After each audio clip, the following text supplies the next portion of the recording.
చంద్రబాబు పాలన జనానికి నచ్చడం లేదు. ఈ విషయాన్ని ప్రతిపక్షాలు చెప్పడమే కాదు, చంద్రబాబు కూడా అంగీకరిస్తున్నాడు. ఇటీవల కలెక్టర్ల సమావేశం జరిగింది. ఆ సమావేశంలో చంద్రబాబు నాయుడు కీలకమైనటువంటి వ్యాఖ్యలు చేశారు. తమ పాలన ప్రజలకు నచ్చడం లేదని చంద్రబాబు నాయుడే స్వయంగా కలెక్టర్లతో మాట్లాడారు. నేను కూడా బాగా పనిచేయాలనుకుంటున్నాను, బాగా పనిచేస్తున్నాను అనుకుంటున్నాను, ప్రజలను మెప్పించాలనుకుంటున్నాను. కానీ ప్రజలు మాత్రం తన పనితీరుతో సంతృప్తి చెందడం లేదు. ఎక్కడ సమస్య ఉంది, ఎక్కడ తప్పు దొరుకుతుంది, కారణాలను విశ్లేషించండి అంటూ కలెక్టర్లతో మాట్లాడినట్టు తెలుస్తోంది. కలెక్టర్లు కూడా బాగా పనిచేయాలని అనుకుంటున్నారు, కానీ ప్రజలు సంతృప్తి చెందడం లేదు. ఎందుకు సంతృప్తి చెందడం లేదు, ఎక్కడ లోపం ఉంది, కారణాలను విశ్లేషించి తప్పులను సరిదిద్దుకోవాలని చంద్రబాబు నాయుడు కలెక్టర్ల సమావేశంలో మాట్లాడినట్టు తెలుస్తోంది. అయితే ఇంత తక్కువ కాలంలో చంద్రబాబు పాలన ప్రజలకు నచ్చడం లేదంటే ఏ రీతిలో పాలన ఉందో అర్థం చేసుకోవచ్చు. ముఖ్యంగా చంద్రబాబు పాలన నచ్చకపోవడానికి కీలక కారణాలు కొన్ని ఉన్నాయి. అందులో మొదటిది అమరావతి. అమరావతి పేరుతో 2014లో అధికారంలోకి వచ్చారు. 2019 పూర్తయినా సరే అమరావతిని ఒక రూపం తీసుకురాలేకపోయారు. ఆ తర్వాత 2019 ఎన్నికల్లో అదే నినాదంతో పోయారు, ప్రజలు ఓడించారు. 2024 ఎన్నికల్లో మళ్ళీ అమరావతి నినాదంతో వెళ్ళారు, ప్రజలు పట్టం కట్టారు. రెండోసారి పట్టం కట్టారు. చంద్రబాబుకు ఖచ్చితంగా పూర్తి చేస్తారు, చంద్రబాబు ఎంతో కొంత ప్రజలకు మేలు చేస్తారని ప్రజలు భావించారు. కానీ అమరావతి విషయంలో చంద్రబాబు వ్యవహరిస్తున్న తీరుతో అమరావతి ప్రజలు పూర్తిగా నమ్మకం కోల్పోయారు. అందుకే రెండో దశలో భూములు ఇవ్వడానికి రైతులు ముందుకు రావడం లేదు. అదే సమయంలో భూములు ఇచ్చిన రైతులు కూడా తమ 14 రకాల సమస్యలు పరిష్కరించండి అంటూ జేఏసీ రూపంలో ప్రభుత్వానికి వినతి పత్రం అందించింది.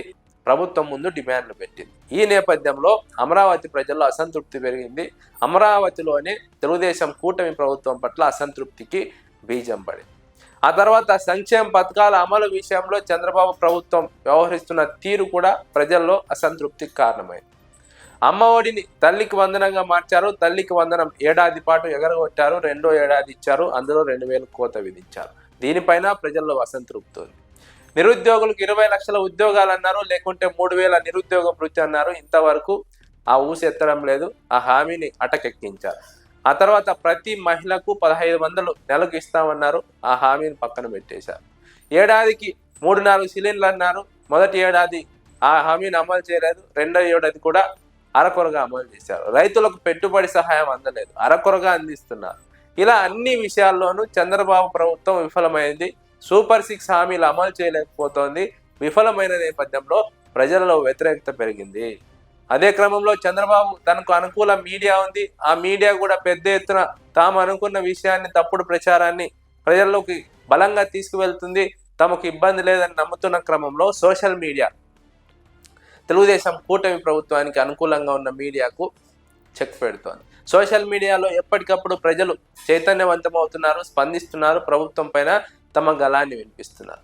ఏకపక్షంగా మీడియా ఒకవైపున నడుస్తున్న క్రమంలో, ఒకవైపు మాత్రమే చూపుతున్న క్రమంలో, ఒకవైపు మాత్రమే రాస్తున్న క్రమంలో సోషల్ మీడియాలో రెండో కోణాన్ని ప్రజలు చూస్తున్నారు, రెండో కోణాన్ని ప్రజలు పరిశీలిస్తున్నారు, రెండో కోణంలో తమ గళాన్ని వినిపిస్తున్నారు. తద్వారా సోషల్ మీడియా తెలుగుదేశం పార్టీ అనుకూల మీడియాకు చెక్ పెడుతోంది. తెలుగుదేశం పార్టీ అనుకూల మీడియా రాస్తున్నటువంటి అబద్ధాలను తిప్పికొడుతోంది. వాస్తవాలను సోషల్ మీడియా ప్రజలకు వివరించే ప్రయత్నం చేస్తోంది. తెలుగుదేశం పార్టీ ఇన్నాళ్ళు మీడియాను అడ్డం పెట్టుకుని చంద్రబాబు నాయుడు అధికారంలోకి వచ్చారు.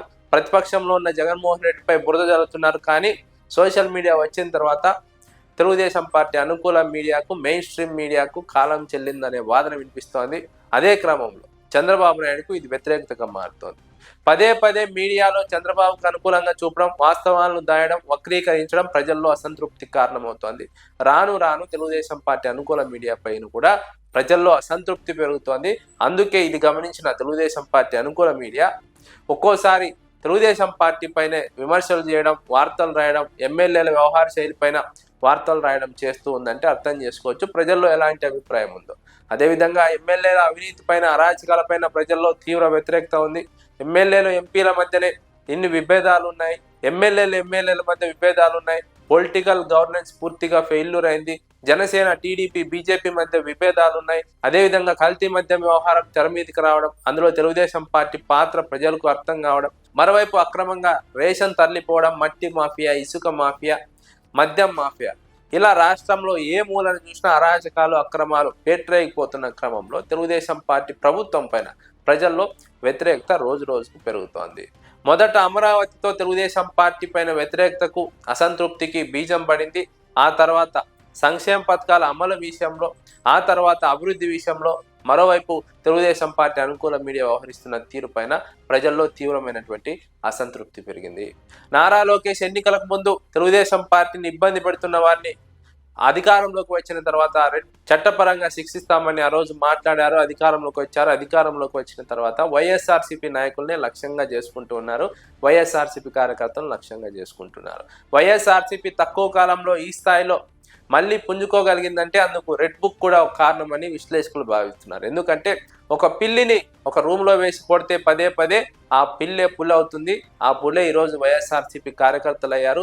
వైఎస్ఆర్సీపీ కార్యకర్తలు నాయకులపై రెడ్ బుక్ రాజ్యాంగాన్ని అమలు చేసే కొద్దీ, ఆ ఒత్తిడిని పెంచే కొద్దీ గోడ కొట్టిన బంతి ఎంత వేగంగా వెనక్కి వస్తుందో అంతే వేగంగా వైఎస్ఆర్సీపీ కార్యకర్తలు నాయకులు యాక్టివ్ అవుతూ తెలుగుదేశం పార్టీ ప్రజా వ్యతిరేక విధానాలను ప్రజల్లోకి తీసుకువెళ్తున్నారు.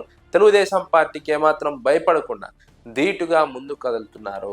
ఒక రకంగా చెప్పాలంటే వైఎస్ఆర్సీపీ మళ్ళీ యాక్టివ్ కావడానికి నారా లోకేష్ ఒక కారణం. వైఎస్ఆర్సీపీ కార్యకర్తల్లో ధైర్యం రావడానికి నారా లోకేష్ కారణం. ఎందుకంటే తెలుగుదేశం కూటమి ప్రభుత్వం అధికారంలోకి వచ్చిన తర్వాత తమను ఏ విధంగా ఇబ్బంది పెడతారో, ఏ విధంగా వేధిస్తారో అని వైఎస్ఆర్సీపీ కార్యకర్తలు నాయకులు ఇబ్బంది పడుతున్న క్రమంలో, ఆవేదన చెందుతున్న క్రమంలో తెలుగుదేశం పార్టీ పోలీసులను ఉపయోగించి వైఎస్ఆర్సీపీ నాయకుల్ని కార్యకర్తల్ని వేధిస్తున్న క్రమం పెరగడంతో, ఒత్తిడి పెరగడంతో వైఎస్ఆర్సీపీ నాయకులు కార్యకర్తల్లో ధైర్యం పెరిగింది, తెగింపు వచ్చింది. ఇంతకన్నా ఏమీ చేయలేరు అన్న ఒక వాదన తెర మీదకి వచ్చింది.